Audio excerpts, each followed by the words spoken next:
بسم الله والحمد لله والصلاة والسلام على رسول الله. پیغمبری خدای صلی الله علیه و سلم هنگا دست به دعوی کری گلک خلقی مکه دجایتاوی کرن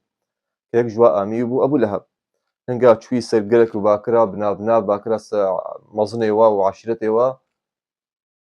جێ باوەڕ نەکردن معنو ختا و بەری بەعثێدا دگوتێ الصادق الأمين ئەنسانێکی ڕاستگۆ بوو دگوتێ الصادق الأمين وختا و دەست داوای کرد و گوتەوە ئەس پێغەمبەری خودێمە دژایەتاوی کردن و حاشا پێغەمبەری خودی صلی الله عليه وسلم ژنوک ئاژێر گوتێ تشاعری تدینی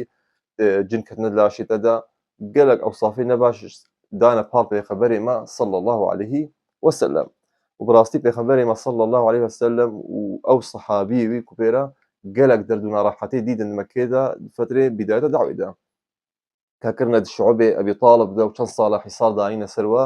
ne tişt kes nêzîkî wa bibin û xwarin û vexwarin ji ware were yan hevalî gelek jî eziban din ke alî Yasir hinek ji wa bûn yan Bîlal jî yek ji wa bû û pêxemberê Xwedê sallallahu aleyhi ve sellem bi zata xwe bi nefsa xwe gelek te'darî ji xelkî ji kafirê Qureyşiya dîtin carekî cara pêxember sallallahu aleyhi ve sellem الجەم کەعبێ مێشت کرد کەسێک هەبوو ناوی عوقبەت بن ئەبی معەیط بوو وختا پێغەمبەر صلی الله عليه وسلم چوو سوجدێ وی چوو مال زارۆکە دەبێ ئانی هەنگا زارۆکە دەبێ چێت بێ یان چه حیوانت بێ ناو مال زارۆکە دێ هەنگا دەکەوێت دوی کیسی دێ گەلک قڕێش دوی کیسی دە هەیە ئەو مال زارۆکە ئانی ئاوێتە سەر ملێ پێغەمبەر صلی الله عليه وسلم ولۆژی پێغەمبەر سەرێ خۆ نەهێلدا ئەو پیسیاوێ دەبێ و یا خوتا کوزایی هەموو ئاوێتە سەر ملێوی سەرێ خۆ نەهێلدا حتا کوکە چاوی هات فاتیما خودی تعالی جە رازی بێ سەر پشتا پێغەمبەر راکرد و دعال وا کەسە کردیەک و ولو لێ کردی فابوو پێغەمبەر صلی الله عليه وسلم دعال خەلکی قوڕیشی کرد بناو یەک جوا ئەبوو جەهل بوو عوتبەت بن رەبیعە بوو شەیبە بن رەبیعە ومەیە بن خەلەف بوو دعال وا کرد و عەبدوڵڵاه کوڕی مەسعود بێژێ وەڵڵاهی درۆژە شەڕێ بەدرێ دەمدیتن هاتنە کوشتن ئەوێک و بناو و ئەو گوتی هاتنە کوشتن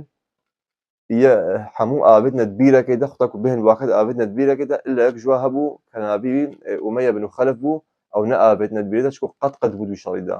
يعني حتى رواية ندي هبون مخواندنا دبيجن خداك ودراشتنا كلاشي العرضي هود بالدستي هذا هرفي سبحان الله أب يكبو موقفك بو كعقبة بن أبي معيط بيخنبر كربو هل أفكا سهن جارك ديجي عقبة بن أبي معيط موقفك يدي جهة بيخنبر صلى الله عليه وسلم كتشرو دي جهة تايتكي بيخنبر صلى الله عليه وسلم ديس الجم كعبي ميش ذكر ديس أب عقبة بن أبي معيط هات جلي خو آبدنا فرقة بيخنبر ده صلى الله عليه وسلم تخاصي بخنقيني وخنقان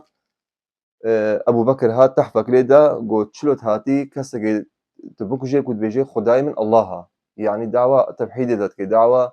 پرستنا إلهك كي نپرستنا نتويك نپرستنا زمانك نپرستنا بتك يا عبدك نپرستنا كفرك دارك بقول دعوة ذاتك إنه تعبادة خداي كبكي تاكو تنيايا كجوي ببنينا يعني شلون هاتنا كسر كي بوجن كعبادته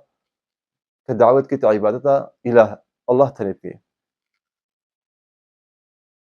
أظهر دو موقفين بدا حديثاتنا جمع إمام البخاري برقم يا أول برقم 3805 شار إمام البخاري بيجي حدثنا محمد بن بشار حدثنا غندر حدثني غندر حدثني شعبة عن أبي إسحاق عن عمرو بن ميمون عن عبد الله رضي الله عنه قال بين النبي صلى الله عليه وسلم ساجد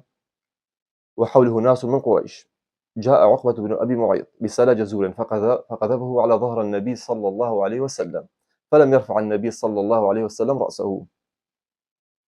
فجاءت فاطمة عليها السلام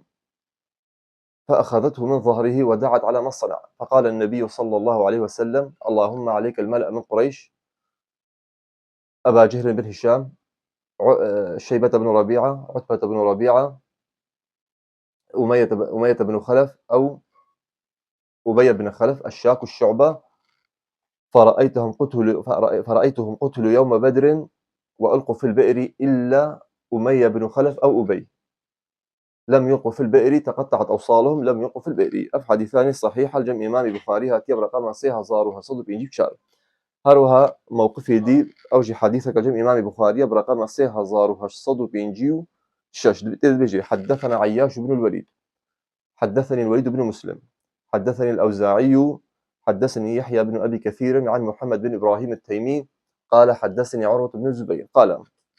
سألت ابن عمرو بن عاص: أخبرني بأشد شيء صنعه المشركون بالنبي صلى الله عليه وسلم. فقال: بين النبي صلى الله عليه وسلم يصلي في حجر الكعبة، إذ أقبل عقبة بن أبي معيط فوضع ثوبه في عنقه فخنقه خرقا شديدا، فأقبل أبو بكر حتى أخذ بمنكبه ودفعه عن النبي صلى الله عليه وسلم وقال: أتقتلون رجلا أن يقول ربي الله؟ والسلام عليكم ورحمة الله وبركاته.